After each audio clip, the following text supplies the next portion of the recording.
तो आज बात एक ऐसी कहानी की जिसमें मोहब्बत भी है, धोखा भी है और एक ऐसा इकबालिया बयान जिसने एक दबे हुए राज को फिर से जिंदा कर दिया। कहानी एक बेटी की है, एक ऐसी बेटी जिसे हर कोई एक मिसाल मानता था, लेकिन उसने एक ऐसा कदम उठाया जिसके बारे में कोई सोच भी नहीं सकता था। सोचिए जरा, यही वो सवाल है जो इस पूरी कहानी का सेंटर पॉइंट है।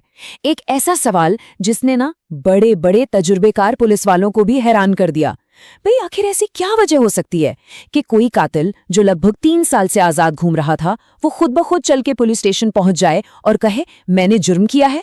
तो चलिए कहानी को सीधा वहीं से शुरू करते हैं जहां इसका सबसे बड़ा ट्विस्ट आया। जगह है महाराष्ट्र के चंद्रपुर का रामनगर पुलिस स्टेशन और तारीख 23 मार्च 2026। सुबह के करीब 10 बजे का वक्त था। एक 28 साल का लड़का नाम आशीष शिडमाके थाने के अंदर आता है। अब ये कोई आम आदमी नहीं था, बल्कि एक एक्स कॉप था, एक ऐसा पुलिस वाला जिसे करप्शन और दूसरे गलत कामों की वजह से नौकरी से निकाल दिया गया था। तो जैसे ही वो अंदर आया ना थाने में, जो बाकी पुलिस वाले थे वो सब उससे कतराने लगे। कोई मुंह फेर रहा है, कोई बात करने को तैयार ही नहीं।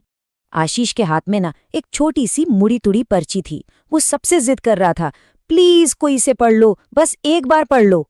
लेकिन उसकी इमेज इतनी खराब थी कि कोई भी उस पर्ची को हाथ लगाने को तैयार नहीं था।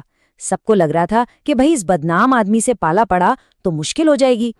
Finally station house officer Asif Sheikh उसकी तरफ आए।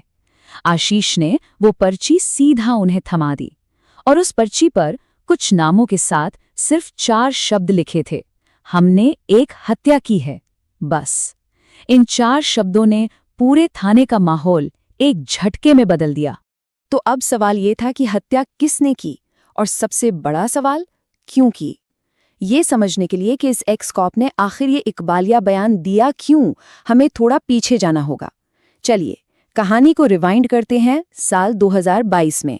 इस कहानी में 2 मेन कैरेक्टर्स हैं, आशीष और आर्या, और दोनों में जमीन आसमान का फर्क था। आशीष एक पुलिस वाले का बेटा तो था, लेकिन अपनी बुरी आदतों, मारपीट और गुंडागर्दी के लिए पूरे इलाके में बदनाम था। और दूसरी तरफ थी आर्या, हेड कांस्टेबल जयंत बल्लावर की इकलौती बेटी, कॉलेज में पढ़ने वाली एक होनहार लड़की जिसका फ्यूचर एकदम ब्राइट लग रहा था। अब जब हेड कांस्टेबल जयंत को आर्या और आशीष के अफेयर के बारे में पता चला तो उनका पारा चढ़ गया। उन्होंने अपनी बेटी को बहुत समझाया कि आशीष एक बिगड़ा हुआ लड़का है। उन्होंने साफ साफ कहा अगर उसका बाप पुलिस में ना होता ना तो वो अब तक जेल में सड़ रहा होता। लेकिन आर्या पर इन बातों का कोई असर नहीं हुआ और जब समझाने से बात नहीं बनी तो बाप बेटी के बीच झगड़े बढ़ने लगे। बात हाथापाई तक आ गई। पिता का ये विरोध और घर का ये बिगड़ता हुआ माहौल इन दोनों की फ्रस्ट्रेशन को एक ऐसी खौफनाक साजिश में बदल देता है जिसके बारे में कोई सोच भी नहीं सकता था। पिता की इन बंदिशों और रोज रोज की मारपीट से आर्या पूरी तरह तंग आ चुकी थी और एक दिन उसने आशीष से कहा कि इस झंझट का कोई परमानेंट सोल्यूशन निकालो, इसे हमेशा के लिए खत्म कर दो। और बस यहीं से उस भयानक साजिश की बुनियाद रखी गई। उन्होंने फैसला कर लिया कि जयंत को हमेशा के लिए रास्ते से हटाना होगा। और देखिए कि ये साजिश कितनी चालाकी से बुनी गई ताकि मेन गुनहगार पर कोई आंच ना आए। सबसे पहले आशीष ने एक जानलेवा जहर का इंतजाम किया। ये जहर हासिल किया उसके एक जानकार नवीन ने। फिर नवीन ने ये जहर एक दूसरे आदमी चेतन को पास कर दिया। इसके बाद आर्या ने अपने नाबालिग और डिसेबल्ड कजन पिंकू को भेजा, ये कहकर कि चेतन से एक शीशी लेकर आनी है। बेचारा पिंकू वो इस पूरी साजिश से अनजान था और उसने वो जहर की शीशी लाकर सीधा आर्या को दे दी। तो अब जहर हाथ में आ चुका था और अब वक्त था इस साजिश को अंजाम देने का। और इसके बाद जो हुआ वो एक सोची समझी प्लानिंग थी जिसमें सच को छुपाने की हर मुमकिन कोशिश की गई। तारीख थी 25 अप्रैल 2023। सुबह का वक्त था। हेड कांस्टेबल जयंत अपनी ड्यूटी के लिए तैयार हो रहे थे। तभी आर्या उनके लिए मिल्क शेक बनाकर लाई। एक पिता ने अपनी बेटी के हाथ से वो मिल्क शेक ले लिया और पी लिया, ये जाने बिना कि ये उनकी जिंदगी का आखिरी मिल्क शेक था। मिल्क शेक पीने के थोड़ी ही देर बाद जयंत की तबीयत बिगड़ी, वो गिर पड़े और अस्पताल पहुंचने तक उनकी मौत हो चुकी थी। अस्पताल में आर्या और उसकी मां ने एक कहानी गढ़ दी कि जयंत बहुत ज्यादा शराब पीते थे और इसी वजह से उनकी सेहत खराब रहती थी। पोस्टमार्टम रिपोर्ट से भी कुछ साफ नहीं हुआ। पुलिस ने भी परिवार की बात पर भरोसा करके फाइल बंद कर दी। और इस कहानी का सबसे बड़ा आयरॉनिकल ट्विस्ट देखिए, अपने पिता की हत्या करने के बाद आर्या को उसी की जगह पुलिस फोर्स में नौकरी मिल गई। तो एक बार घटनाओं के सिलसिले को देखिए।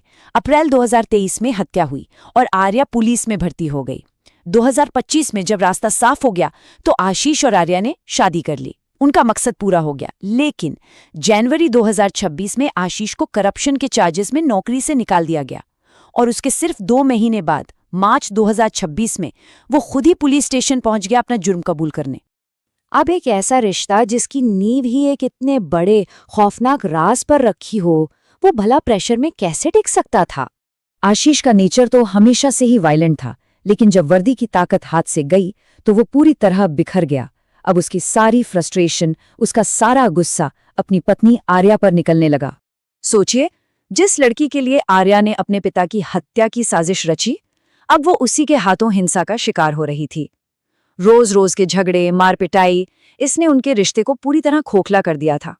नौकरी चली गई थी, घर में कलेश था, आशीष अब टूटने की कगार पर पहुंच चुका था। ये सिर्फ फ्रस्ट्रेशन थी या फिर वो जुर्म का बोझ था जो उसे अंदर से खाए जा रहा था?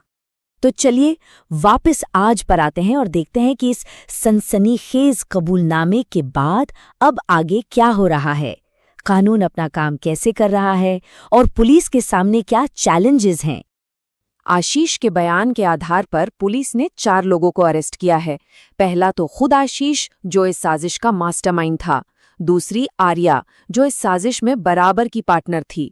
तीसरा चेतन, जिसने जहर सप्लाई किया था। और चौथा पिंकू, वो कजिन जो जहर लेकर आया था और जो अब बालिग हो चुका है। लेकिन पुलिस के लिए ये केस बिल्कुल आसान नहीं है। ये एक मुश्किल लड़ाई है। क्यों? क्योंकि जुर्म 3 साल पुराना है, तो फोरेंसिक सबूत मिलना अब नामुमकिन है। पुलिस अब बस पुराने कॉल रिकॉर्ड्स और चैट्स पर ही निर्भर है।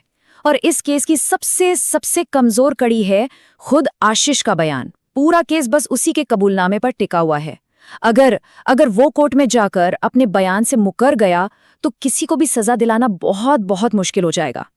और आखिर में ये सवाल सोचने पर मजबूर करता है कि अगर आशीष की नौकरी न गई होती, अगर आर्या के साथ उसका रिश्ता न टूटा होता, तो क्या जयंत बल्लावार की हत्या का ये राज हमेशा के लिए दफन ही रहता? क्या कुछ राज सिर्फ इसलिए छिपे रह जाते हैं क्योंकि उन्हें छिपाने वाले लोग अपनी जिंदगी से खुश होते हैं?